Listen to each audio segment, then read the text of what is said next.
Começa agora, Os Camaradas, um podcast descontraído, com muito entretenimento e uma boa conversa. Vem com a gente!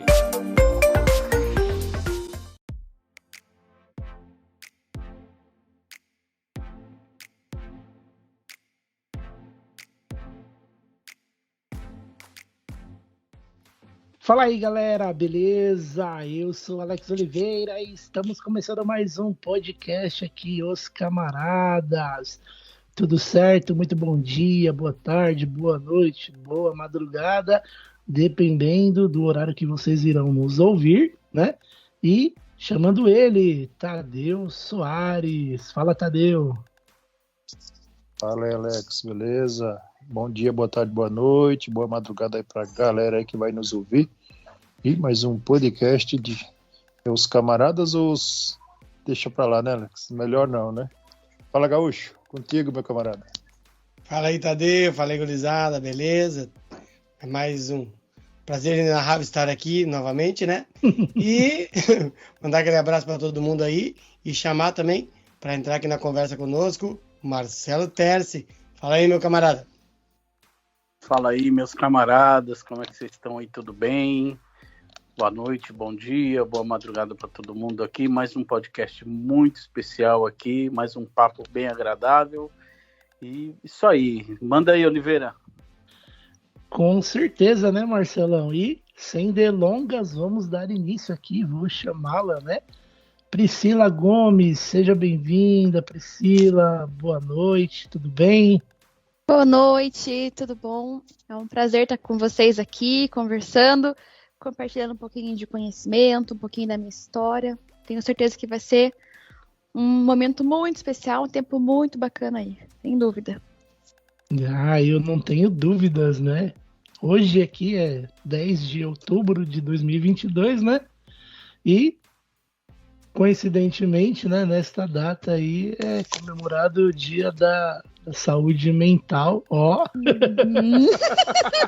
Conta onde você pesquisou agora. Né? Eu vi no Facebook. Fez a lição de casa, hein, filho? Eu vi no Estudou Facebook. pro podcast, e, hein?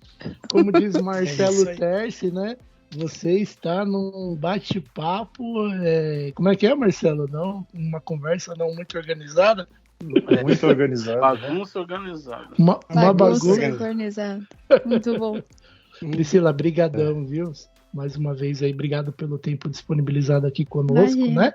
E para dar início, né, como é de praxe, você pode comentar um pouquinho para nós se você nasceu com a deficiência visual ou enxergava, e aí conforme foi passando o tempo, você chegou a perder, como que foi esse processo? Vamos lá, então. Bom, primeiramente, eu tenho glaucoma. E eu nasci totalmente cega mesmo, sem nada de visão. Né? No momento foi um susto, assim, para minha família. Minha mãe sempre me conta e conta para as pessoas que ela conhece, quando a gente vai compartilhar um pouquinho sobre isso. E aí, com 17 dias, a gente fez a primeira cirurgia. E eu tive uma visão aproximadamente, assim, uns 60% de visão até os 10 anos de idade. Nesse período todo, aí foi tentado 3 transplantes de córnea, implantação de válvula, uma em cada olho. E o glaucoma que eu tive foi um glaucoma, assim, bem severo. Então, tinha momentos em que ele estava um pouco estabilizado, nem posso dizer que ele foi estável, porque ele não ficava assim. E a pressão aumentava, daí fazia a cirurgia para estabilizar e ficava 1-2 meses bom e já piorava de novo. Tive, assim, a oportunidade de ser alfabetizada em tinta na época e sempre vinham na escola que eu frequentei. Eu comecei no centro de estimulação com 3 aninhos, depois eu fui por um Instituto Paranense de Cegos e tinha uma escola junto ali que na época tinha um ensino primário que era de pré até a 4ª série. E aí ele sempre falava, vai aprendendo braille, a gente nunca sabe o que pode acontecer e tal. E eu sempre resistindo, não queria. Até que chegou um momento que eu tive um pico de pressão Eu não sei como que não explodiu tudo por aqui, porque ela foi para 84. Eu fiquei, né, foi um terror, assim, uma dor insuportável. E foi nos 2 olhos, até porque desgraça pouco é bobagem, né? E aí eu lembro que eu tava na escola ainda, e chamaram minha mãe, a gente foi correndo pro hospital, e de lá já foi feita a cirurgia para fazer, né, o congelamento, que é a cicloterapia. Mas aí não teve mais como reverter, já tinha afetado muito o nervo e não tinha mais o que fazer. Então hoje eu tenho assim um resquício que eu chamo que para medicina, para oftalmologia a gente faz teste e não dá para identificar um grau, então já consta como cegueira mesmo. Mas eu sei, por exemplo, quando a luz está acesa, eu consigo enxergar foto de pertinho, eu consigo enxergar alguns comandos na tela do celular bem de pertinho. Por exemplo, o botãozinho ali de desligar a chamada, né? Que é vermelhinho. E aí são pequenas coisas que eu consigo ver, mas que na acuidade visual ele não se enquadra como nada, sabe? Mas pra mim já me ajuda bastante. Maravilha. Não, então assim, se você consegue ter essa percepção de claro, escuro, consegue ainda enxergar tipo uma cor de um botão, ou até mesmo ver uma imagem, tá bem na foto, né? Opa! Eu, por exemplo, eu tenho, né, diz a médica que eu tenho 2%. Mas, por exemplo, eu não consigo ver o rosto do meu filho, né? E olha que já forcei demais, mas... Oi, Priscila, boa noite. Oi, Mais boa uma noite. vez, gratidão por você ter aceitado participar conosco aqui dessa bagunça bem organizada. Você se formou, né, em psicologia.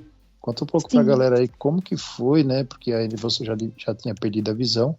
Esse processo aí dos seus estudos já com a deficiência visual. Como que se teve alguma dificuldade, alguma recusa de alguma escola, faculdade?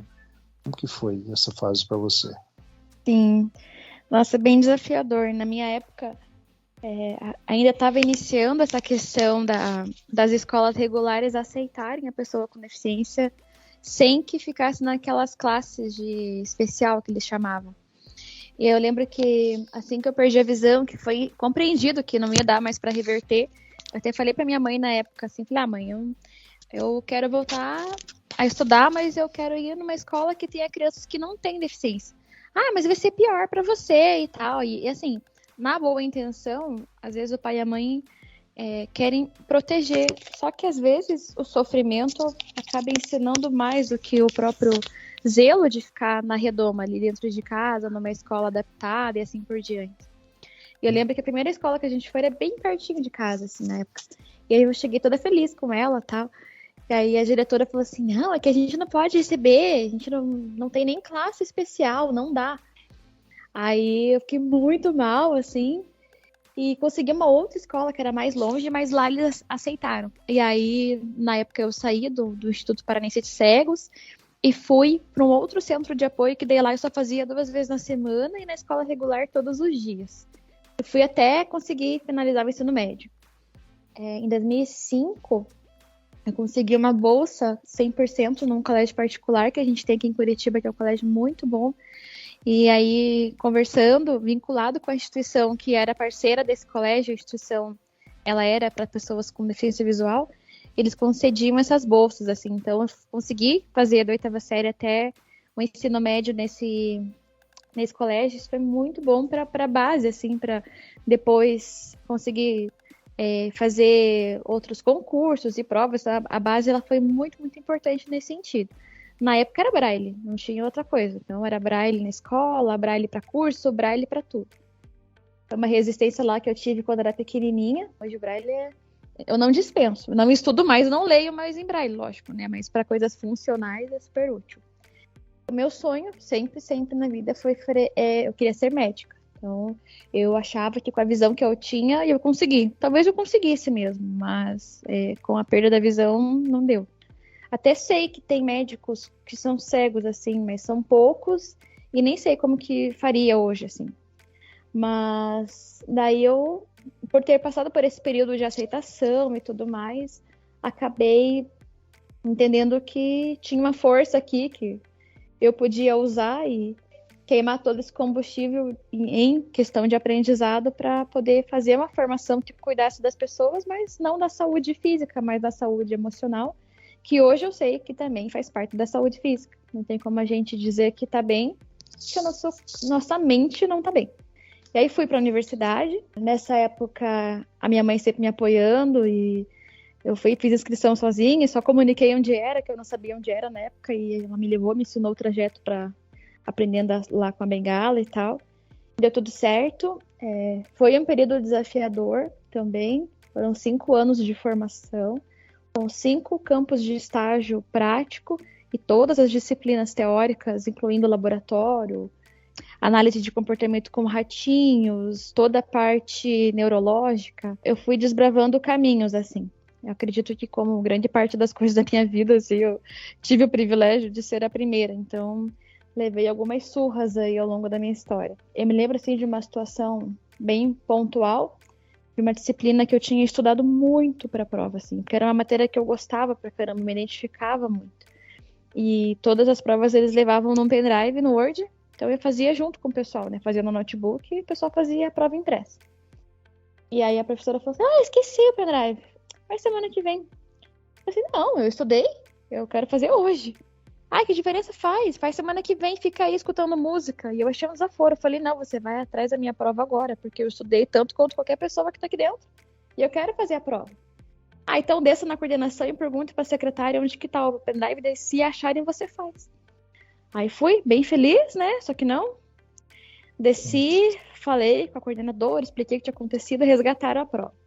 E assim, nem por nada, nem não preciso disso, mas na semana seguinte ela veio, assim, falou, olha, me perdoa, eu fui uma grossa, eu desmereci você mesmo, achei que você não estava nem entendendo o conteúdo, julguei você pela tua característica de ser deficiente, mas tá aqui, você tirou 10 na prova, você acertou tudo.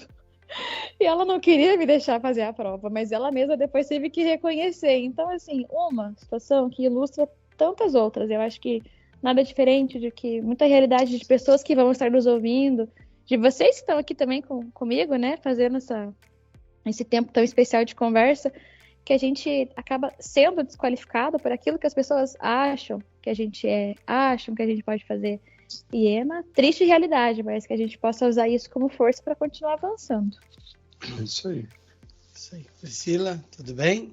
Oi, tudo bem? Tudo bem. Flávio Luiz de Porto Alegre. Estava aqui te ouvindo e surgiu um monte de perguntas. Eu sei que o Marcelo também tem um monte para fazer. E eu vou fazer 2 perguntas rapidinhas assim, curtas, né? Para que a gurizada também possa fazer mais, depois eu poder fazer mais alguma. Vamos lá. Tu falou da questão da deficiência visual, também tive glaucoma e tal, né? Uhum. O glaucoma para ti, mesmo tu ainda tem muita dor no olho? Isso passou? Como é que tá a situação do teu glaucoma? Uhum. Não tenho mais. Eu tive só nessa fase mesmo, assim, de criança, até perder a visão. Depois eu nunca mais tive, assim. Felizmente, ele ficou um olho, assim, de um tamanho normal, se é que pode dizer que é, porque ele não ficou aquele olho grande, sabe, assim, que às vezes fica, né?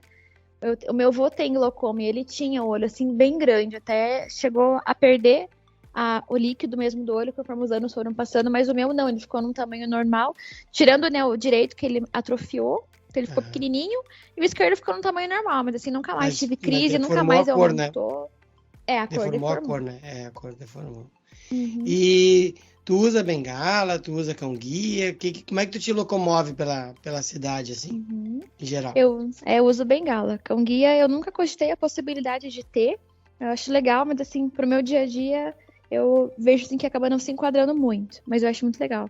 Eu uso a bengala, eu tive a orientação mobilidade dos 12 aos 14, na época, quando eu era adolescente. Aí de lá pra cá, só a bengala mesmo. Cor de rosa, tá? Porque eu sou chique. Cor de rosa. Eu tava falando do tempo do Braille e tal. Qual é a tua idade hoje? Que é que pode dizer, né? Eu tô com 18. 18, né, cara? Eu tô com 22. Eu tô com 15. Então, todo mundo adolescente aqui. Eu tô com 34 anos. Sou de 88.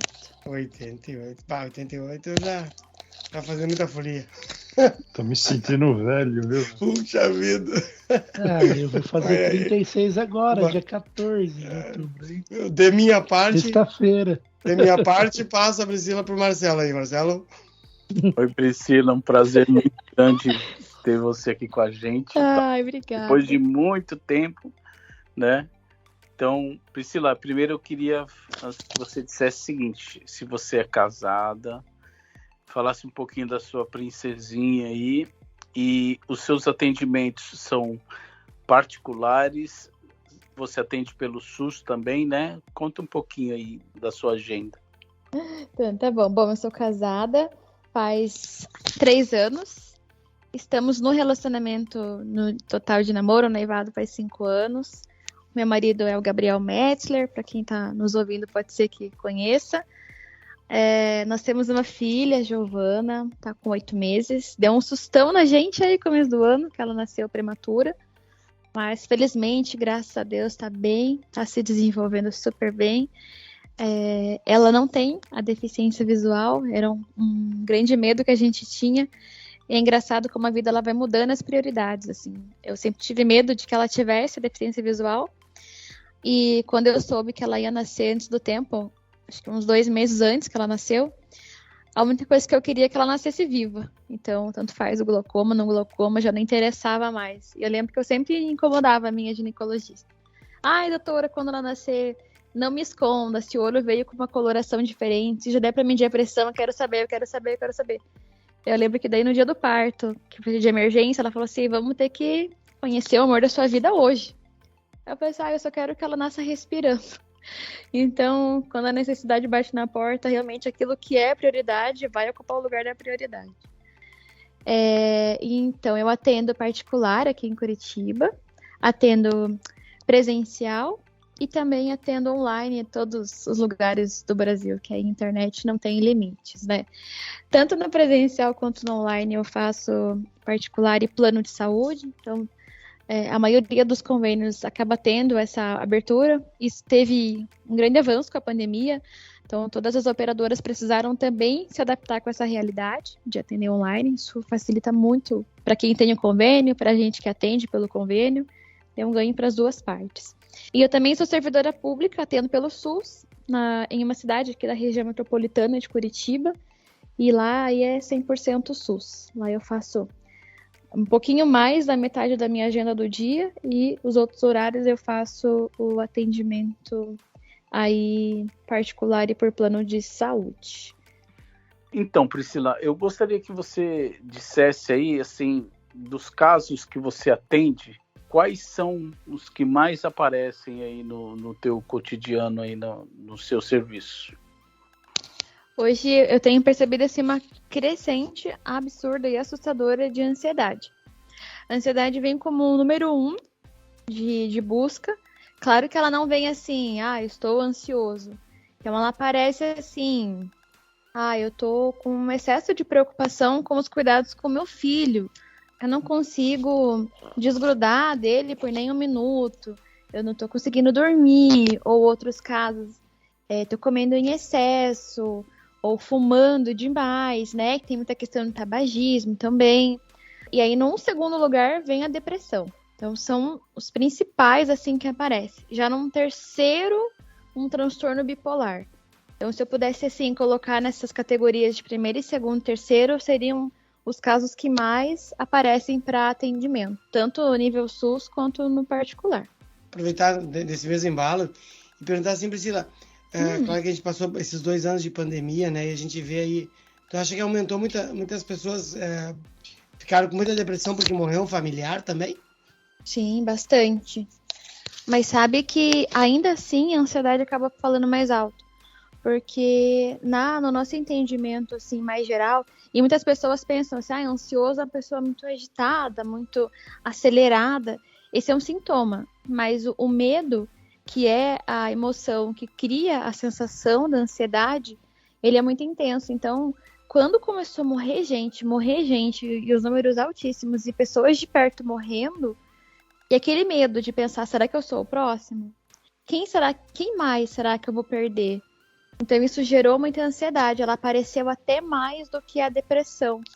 que a depressão ela vem nessa questão da desrealização, da pessoa não entender muitas vezes o contexto, fazer uma avaliação negativa de tudo, de si mesma e das outras pessoas. Mas eu percebo assim que o medo ele acaba gritando bem mais do que a tristeza, que é a geradora da depressão. Priscila, eu preciso dizer uma coisa, desculpa, porque é um assunto que é muito interessante, né? Uhum. Dá para, assim, dizer o quanto dessas pessoas que você atende, você consegue, com as suas técnicas, não ter que entrar com medicamento, assim? Ah, bastante. Porque, assim, na psicologia, a gente tem mais de 10 abordagens teóricas, que a gente chama, que são as linhas de especialização dos profissionais. Basicamente, se resume em pessoas que acreditam no trabalho com inconsciente e pessoas que acreditam no trabalho da consciência. A linha que eu busquei me especializar é da consciência, que é a abordagem da terapia cognitivo-comportamental, que a sigla é TCC. É uma abordagem nova, ela foi criada em 1960. O nosso criador faleceu ano passado, ele estava com 101 anos. E foi um cara, assim, crânio. Ele, na verdade, criou a TCC para tratamento da depressão. Então, ele percebia, assim, que o tempo passava, as pessoas não se curavam, não ficavam bem. E aí ele resolveu estudar uma forma de tratar isso, que resolvesse o problema sem que a pessoa ficasse refém de um acompanhamento de 5 a 10 anos em acompanhamento psicológico. Então, são formas de enfrentamento, são maneiras de psicoeducar, que a gente chama, que vai conseguir fazer com que a pessoa viva aquilo que a gente fala. É o que eu sempre trago no consultório. Aqui é o nosso momento teórico, mas a continuidade prática, isso aqui é no restante da semana. Por isso esse tempo de intervalo de uma semana para o próximo retorno, ou intervalo de 15 dias para o próximo retorno. Eu tenho bastante casos, assim, até de transtorno bipolar, que teve acompanhamento e depois de um certo tempo, nem medicação o paciente tem usado mais. Então, funciona. Posso dizer que funciona porque eu vivo isso mesmo, né? Priscila, eu gostaria de saber se você já passou por algum tipo de preconceito, aquela pessoa que entra no seu consultório quando se depara com uma pessoa com a deficiência visual, fica inseguro, né? Porque a gente sabe que tem muito isso em outras profissões e na psicologia. Isso pode acontecer ou você nunca passou por essa situação? Ai, passei. Na verdade, assim que eu me formei, que eu comecei a fazer clínica, isso foi em 2016, eu pensei assim, um dia pode acontecer. Me dava, assim, às vezes, esse tipo de pensamento que um dia podia acontecer. Mas quando aconteceu, assim, foi um choque. Foi no atendimento SUS, não foi no atendimento particular. Mas o que dificultou a minha vida é que recentemente tinha mudado a gestão da unidade que eu trabalhava. E essa pessoa nova, que me conhecia pouco, começou a divulgar para os pacientes da unidade que nós tínhamos 2 psicólogas. A fulana de tal e a Priscila, que é cega. E aí, só que eu não sabia, né, que eu estava sendo divulgada dessa maneira. E foi engraçado, assim, que foi uma situação, assim, engraçado para tragédia, né?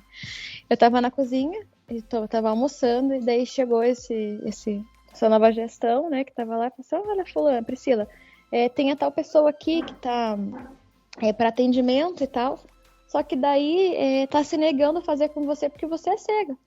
Aí eu falei assim, como que ela sabe? Porque eu acabei comentando, falei, você não devia ter feito isso. Você divulga para os pacientes que o pediatra é japonês? Você divulga para os pacientes que o clínico geral é negro? Não. Então por que você falou que a psicóloga é cega? Ai, fiz errado, né? Fiz errado. Mas agora você vai marcar a consulta. É sério? Eu falei, vai marcar a consulta. Então a pessoa veio pro atendimento, eu fiz de propósito mesmo. E aí, falou assim, como que você vai, na época era o atendimento para a neta dessa pessoa, né? Você não vai atender minha neta, você não vai conseguir saber se ela veio mal vestida, se ela veio bem vestida, se ela tá fazendo cara feia para você. E deixei ela falar. Deixei. Aí eu falei para ela, né, das formações que eu tinha, né, que eu já tinha 2 especializações na área, do quanto foi desafiador estudar, que não é só olhando que as pessoas têm uma avaliação completa, que a observação, que a conversa ela vem através do ouvir, muito mais do ouvir do que do ver e tal. A menina, 13 anos, assim, vó, chega, eu quero que ela seja minha psicóloga. Mas você não sabe nada da vida, vó. Eu já tô entendendo que eu sei mais do que você. Enfim, né? A criança ensinando produto, assim, foi muito bonito de ver, mas acontece, gente. Infelizmente acontece.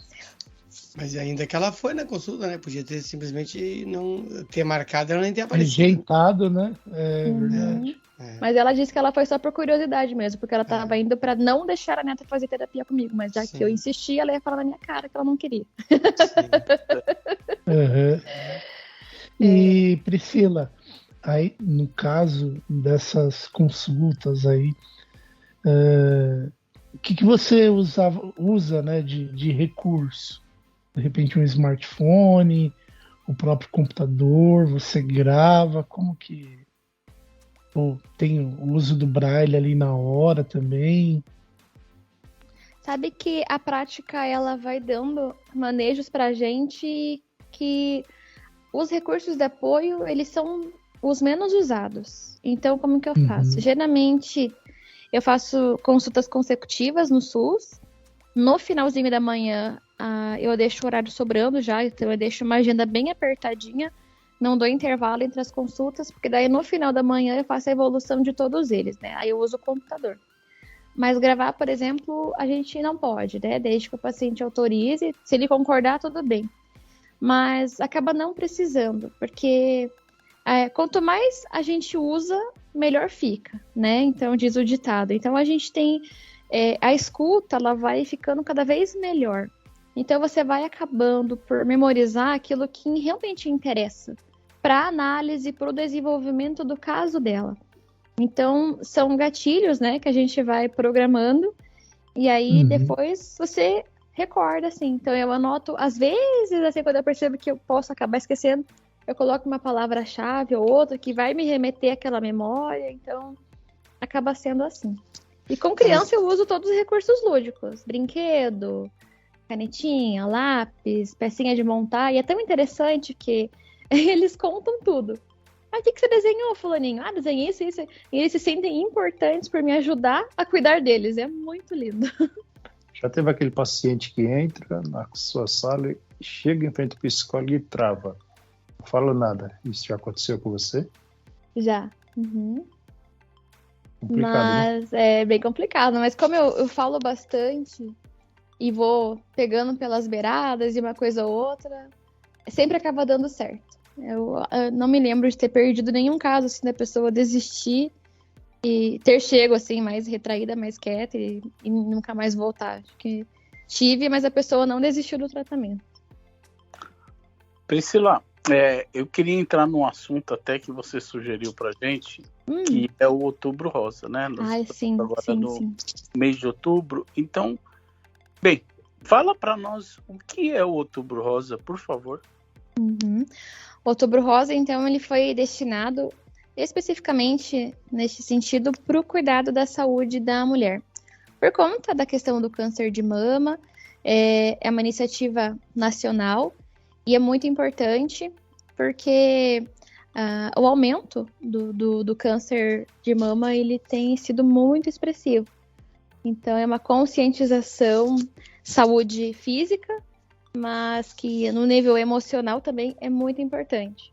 Tanto já no início do tratamento, eu digo até que antes do tratamento, porque a partir da situação em que você consegue ter a noção da consciência de si mesmo, desse olhar para si mesmo, o cuidado com a saúde ele vem de uma maneira natural. Então, a mulher, principalmente aqui falando, que se prioriza, que quer se conhecer, que quer se cuidar, ela vai também olhar para essa saúde física e vai poder se atentar mais a realizar um autoexame, a frequentar, a ir numa consulta com o médico ginecologista, fazer o Papa Nicolau dela, fazer o exame da mamografia, mulheres que têm idade para isso, ou uma já pré-exposição familiar de câncer que precisa fazer até de forma precoce.